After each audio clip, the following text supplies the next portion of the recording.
De frente. México ha pasado por momentos difíciles en los pasajes de su historia y sin duda alguna el movimiento del 68 es el claro ejemplo de injusticia, pero además de represión que ha sufrido la sociedad mexicana. Hoy vamos a platicar en esta noche en De Frente acerca del movimiento del 68 y de algunos otros temas más que participan en la palestra nacional. Les doy la bienvenida, yo soy Magda Bastide. Saludo con muchísimo gusto a Rogelio Navarrete. Él se encuentra en Zacatecas. ¿Qué cuenta Zacatecas, Rogelio? ¿Cómo estás? Magda, un gusto saludarte desde esta región en nuestra república y pues nos encontramos aquí de frente saludándote a ti y a todo el auditorio. No, bueno, y además ya listos para empezar a discutir. Te recuerdo rápidamente la dinámica, Rogelio. Tenemos 5 planteamientos básicos y solamente 3 minutos para fijar una postura ante cada uno de ellos. 2 de estos temas son columnas publicadas a lo largo de esta semana y si me lo permites, empiezo con la de María Amparo Casar, la estafa maestra o los maestros de la estafa. Vaya que se habla de injusticia en el país y que por supuesto toca este tema María Amparo Casar, porque habla de que los memes no nada más reflejan la realidad del país, sino también nos habla de casos más allá. Y el claro ejemplo de todo esto, pues es el asunto de Javier Duarte, ¿no te parece? Sí, fíjate que hay que darle una buena leída, casi estoy de acuerdo en todo lo que opina la columnista en Excelsior, datos muy interesantes, estamos ante la puerta o probablemente de la impunidad para Javier Duarte, el ex gobernador de Veracruz. ¿Y por qué? ¿Cómo lo documenta? A mí me preocupa mucho que incluso hay voces que se han quejado del nuevo sistema de justicia penal que está abreviando los procesos que no sean tan largos y eso abre la puerta para que los delincuentes regresen a la calle. Ese puede ser el caso de Javier Duarte, pero también aquí en su larga disertación apunta o da a conocer algunos datos interesantes de cómo está el Código Penal. Por ejemplo, los ilícitos a un servidor público, el castigo será de 2 a 7 años, es decir, muy poco. También hay otros datos como el ejercicio abusivo de funciones de 2 a 12 años. Si tiene un buen abogado, que seguramente lo tendrá Duarte, pues va a argumentar un sinfín de cosas y como hay buenos abogados, a veces logran documentar que no hubo el debido proceso como el Bester Gordillo o como en otros casos y salen fuera. O bien, si la condena es menor a 5 años, simple y sencillamente se pueden amparar. ¿Ante qué estamos? Bueno, ante un verdadero pillo Rogelio, que puede es pisar realmente o muy poco nada más tiempo el la tema cárcel. de estos huecos, es nada más el tema de estos huecos que existen dentro de las leyes, lo que se está empleando como tal para que se presenten este tipo de injusticias, ¿o no crees que también tiene ahí una correlación importante con el actuar de la PGR, ¿no? Porque sabemos que la PGR es un brazo político del gobierno federal, es el brazo político del presidente, por así llamarlo, y tú ya lo mencionabas, el caso del Bester, pero como ese hay más, Guillermo Padres, Rodrigo Medina, Alejandro Gutiérrez, que es el más reciente en estos días. Claro, sí, creo que tú lo apuntas de manera contundente. Más allá de lo que diga los huecos legales, puede haber una negociación política. Es muy sospechoso que después de la elección pues salga libre el Bester Gordillo, cuando sabíamos que el brazo político de esta mujer, de la maestra, estuvo operando a favor de Morena. Pueden ser los acuerdos que existan en lo oscurito entre quienes son los que imparten a la propia justicia. Y aquí estamos enfrentándonos de nueva cuenta ante instituciones débiles o instituciones que son cómplices ante este tipo de abusos. ¿Qué va a pasar con Javier Duarte? Esa es, por supuesto, la incógnita. Y si le dan una sentencia de pocos años, pues estaremos de nueva cuenta, por supuesto, ante la situación recurrente de México y la impunidad, Magda. Es que, ¿sabes qué, Rogelio? Ante esta burla de justicia, pues María Amparo Casar lo que menciona dentro de esta columna es que parte de lo que dice el presidente electo de la República es que lo que ha faltado es voluntad política. Ante esta burla de la justicia, ojalá ahora con el nuevo sexenio exista la voluntad política para no permitir que los casos de impunidad prevalezcan en este país que ya ya de por sí mucho daño le han hecho. Vámonos con la siguiente columna y es la Guardia Nacional o la mala idea que no quiere morir. Esta columna publicada hoy por Alejandro Hope en el Universal, en donde pues habla de que esta es como una idea zombie de la cuarta transformación, y lo estoy citando textual, ¿eh? Dice que la engendró en campaña Andrés Manuel López Obrador, pero que la mató hace algunas semanas Alfonso Durazo, y de pronto ahora con toda esta conmemoración del 68, pues Andrés Manuel vuelve a revivir la idea. ¿Cómo ves? Sí, se revive esta idea, ¿será factible o no?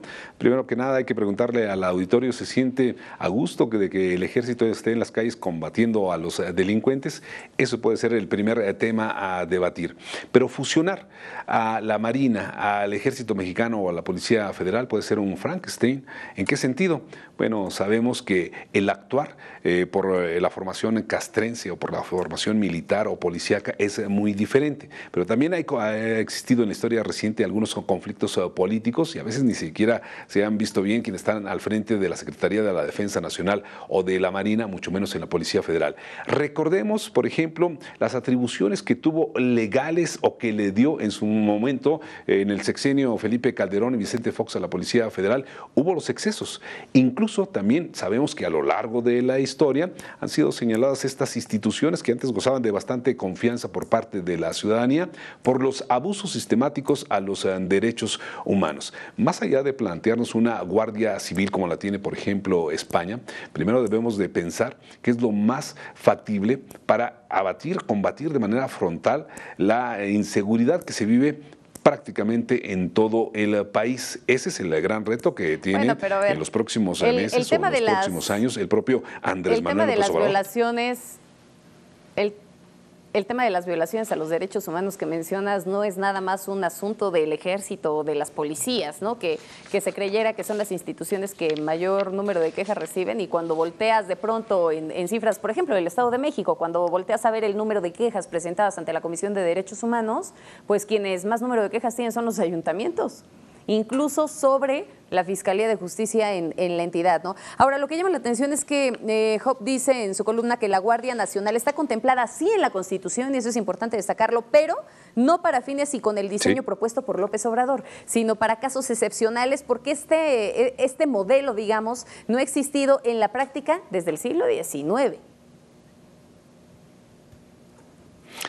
¿Tú estarás de acuerdo que a lo mejor continúe el ejército o la marina en las calles? Para otras personas no, porque su función, incluso su función legal, no es la correcta, la que tienen en estos momentos. Pero yo insisto, más allá de qué es lo que es conveniente para la ciudadanía, para la población, eso lo tendrá que resolver el próximo presidente de la República o el presidente electo. Y también aquí debemos de entrarle al debate. Yo no creo que vaya a funcionar muy bien coordinado estas tres fuerzas del orden, si así les queremos llamar, tanto el ejército como la marina como la policía federal. Creo que pues hay más puntos negativos. Lo que se requiere son policías efectivas que combatan desde los municipios, desde los estados, la inseguridad que se vive. Incluso son delitos del fuero federal que ya no ha atendido el propio gobierno federal. Claro.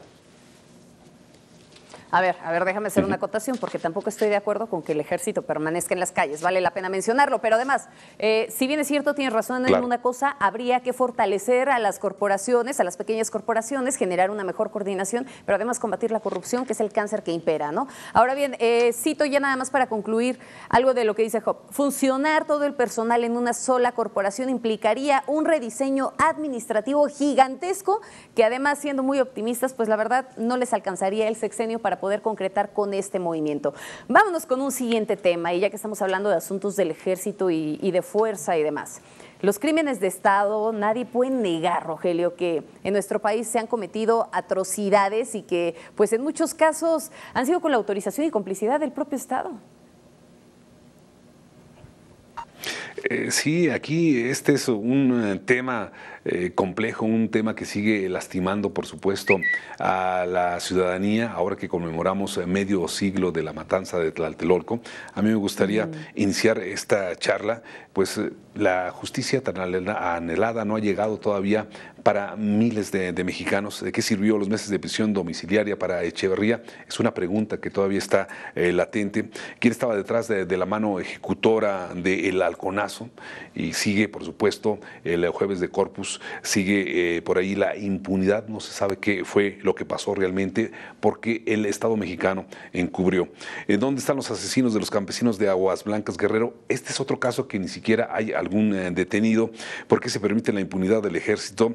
Hoy, por ejemplo, en el caso La Talla y también de Tlatelolco, y por supuesto también nos preguntamos de los 43 normalistas de Ayotzinapa. En este recuento y otros más, estamos viviendo el tema del brazo opresor del Estado y que no debe de ser. Los derechos humanos deben de prevalecer. Hay un discurso en los últimos años de manera muy recurrente por parte de las autoridades del respeto de los derechos humanos, pero una cosa es el discurso y otra es la realidad. Y podemos seguir temiendo de que si el Estado no está de acuerdo con diferentes grupos disidentes o de otra ideología o de otra postura, puede continuar reprimiendo. Ya un 2 de octubre no se debe volver a repetir, debemos de reescribir la historia. ¿Y por qué? Pero ¿sabes qué es lo peor del caso, Rogelio? A todas aquellas personas desaparecidas, a aquellos homicidios donde ha estado implicado el Estado mexicano. Adelante, Magda. Lo peor del caso es que se están convirtiendo en crímenes sistemáticos, Rogelio, y eso es lo verdaderamente preocupante. Estamos teniendo casos importantísimos de desaparición forzada y bueno, si hablamos concretamente de desapariciones, el número de desaparecidos que hay en nuestro país es muy alto y de esas desapariciones, ¿cuántos realmente formarán parte de estas desapariciones forzadas? No tenemos ni siquiera una cifra concreta de cuántos de ellos han desaparecido a raíz de una orden expresa por parte del Estado. Es lo que me parece verdaderamente preocupante. Pero yo te pregunto, ¿qué se ha aprendido a 50 años ya de ese movimiento del 68? ¿Qué de bueno tuvo que haber pasado?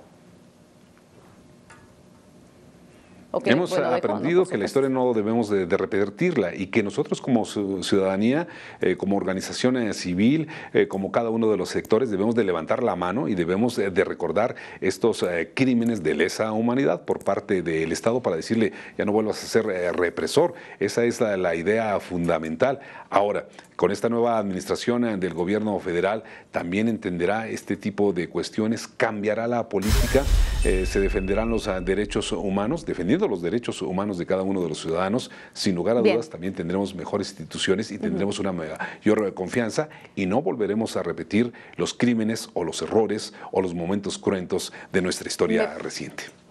Me parece, Rogelio, que la mejor lección que podemos encontrarnos de que sí hubo un avance por lo menos en algo a 50 años, ahora la izquierda está gobernando el país y en este caso pues hablamos de que hubo una reforma política ahí que terminó fortaleciendo a la izquierda y lo más importante, el pensamiento crítico de un salto gigantesco. Vámonos con un siguiente punto, un nuevo acuerdo y esto basado justamente en algo que sucedió en los últimos días, en el domingo, para ser más exactos, en el domingo de la semana pasada, cuando fue aprobado ya un nuevo acuerdo, por no llamarlo un nuevo tratado de libre comercio. Bueno, todavía falta conocer todo el andamiaje de este acuerdo Estados Unidos, México y Canadá, que ya ahora no se llama TELCAN, el Tratado de Libre Comercio de América del Norte, ya le pusieron otro nombre, fueron 17 meses de negociación. Este nuevo acuerdo comercial entre los tres países va a durar para los próximos 16 años y tendrá 6 años de revisión para decidir si se va a continuar o no. El tema central, que hay que leerlo, hay que analizarlo y es un tema muy complejo, es que Estados Unidos se impone. ¿Por qué razones? Está perdiendo terreno en cuestiones económicas, financieras y comerciales a nivel mundial. Está llegando el gigante, el dragón rojo y China y Asia, por supuesto, ampliándose su cobertura en Europa, así como en América.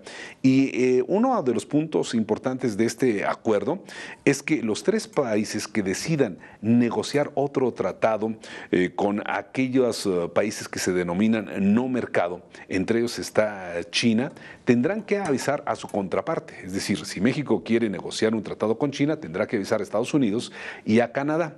Pero si no están de acuerdo los dos países, Rogelio, se rompe ese pero es acuerdo. Que el miedo no anda en burros. Esto? Pues mantener la hegemonía de Estados Unidos. El miedo no anda en burros y ahí realmente Estados Unidos lo que estaba buscando era protegerse hasta cierto punto para que China no se le fuera a meter por la puerta de atrás. Hay que recordar que como parte de esta Casa Blanca, de la estructura que tiene la Casa Blanca, Peter Navarro es el asesor comercial y él en muchas ocasiones ha escrito que como tal la Tercera Guerra Mundial inició hace mucho tiempo y que se está reflejando ahora a través de una guerra comercial entre Estados Unidos y China. O sea, él ya lo venía diciendo desde hace muchos años. Entonces está ensañado con el asunto de China, Peter Navarro, y pues, estamos hablando también de que es el principal asesor comercial de Donald Trump, ¿no? Pues yo creo que de ahí viene la determinación y no lo podían dejar fuera de este pacto, de este acuerdo comercial.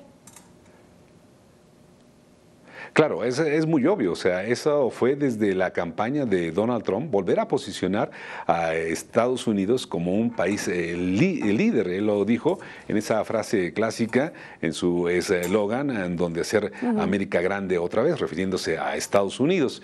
Y de sus primeras decisiones a lo largo de este año, un poco más de la administración de Donald Trump, ya empezó con la imposición de los aranceles, lo cual ha molestado a China.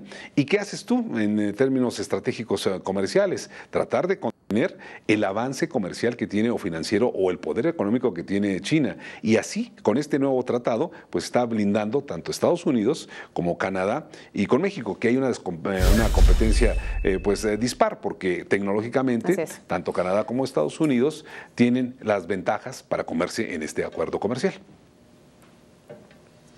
Sí, México en ese sentido todavía está en pañales, le falta bastante camino por recorrer. Lo cierto es que con este tratado firmado, con este acuerdo comercial, pues se logra reducir esa incertidumbre que se tenía para los inversionistas en nuestro país. Y bueno, tal parece que ahí Delfonso Guajardo se lleva su estrellita en la frente y bueno, Luis Videgaray tal vez se le perdone un poco los errores cometidos justamente con Donald Trump. Y la batalla por Puebla, que es nuestro quinto punto a tratar hoy, la batalla por Puebla, que es este conflicto postelectoral, que manifestaciones de violencia, hay unas cuestiones medias turbias dentro del proceso electoral, que ha sido lo que se ha argumentado, y una disputa muy fuerte entre Marta Erika Alonso y Miguel Barbosa. ¿Qué opinas?